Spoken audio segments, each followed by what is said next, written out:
They take extraordinary achievements of engineering and physics, and they're able to replicate these on a mass production scale and at a low enough cost where these machines can be used in chip fabs to churn out thousands and millions of chips for the companies that buy them.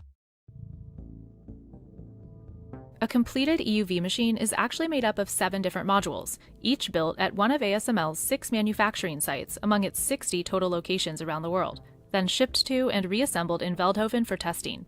Then it's disassembled again for shipment, which takes 20 trucks and 3 fully loaded 747s. In 2021, ASML sold 42 EUV machines, bringing the grand total it's ever shipped to just about 140. With each machine costing up to $200 million, only 5 customers can afford to buy EUV systems: Micron, SK Hynix, Samsung, Intel, and TSMC, the last 3 making up nearly 84% of ASML's business.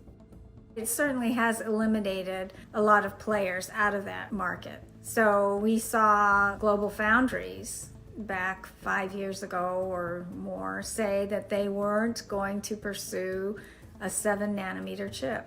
The handful of huge customers it does have are furiously adding capacity to try to ease the global chip shortage, which is impacting ASML too. We got a lot of messages from our suppliers that said, hey, we might be late in delivering our modules to you guys because we cannot get the chips.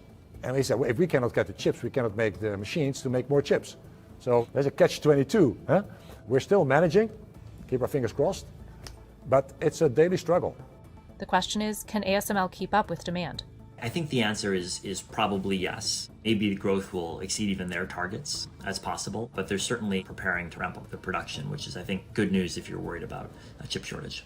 The world needs more chips, so we need to make more machines, which, by the way, will keep growing in average selling price as long as we can drive the cost per transistor down, which is exactly what we've been doing for the last 38 years, and we will keep doing for the next couple of decades. Before EUV, chipmakers had 3 companies they could choose from for their photolithography tools: ASML, Nikon, and Canon. Nikon in Japan is still a competitor for DUV, but ASML is the only option for EUV. Experts say it could take decades for any other company to catch up, not only because of ASML's proprietary tech, but because it's built complex, often exclusive deals with nearly 800 suppliers. And we're unique to our customers, like some of our suppliers are unique to us, and those almost symbiotic relationships, some people say, are worse than being married because you cannot divorce. It takes 10 years to not only get the technology, but then be accepted. So the buyers for semiconductor manufacturing fabs are very risk averse.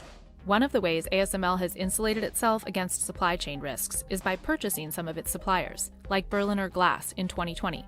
A fire broke out there in January, but Wenning says it won't significantly impact system output in 2022. Instead, ASML projects a 20% sales growth this year and an annual revenue growth rate of 11% until the end of the decade. It's actually driven by you. You're asking for more solutions that will help you to have a better life, to make your life easier, your life more productive. We're changing into a sensing world. There are sensors everywhere. They're in your car, they're in your fridge, they're in your PC, they're everywhere, sensors. They need semiconductors.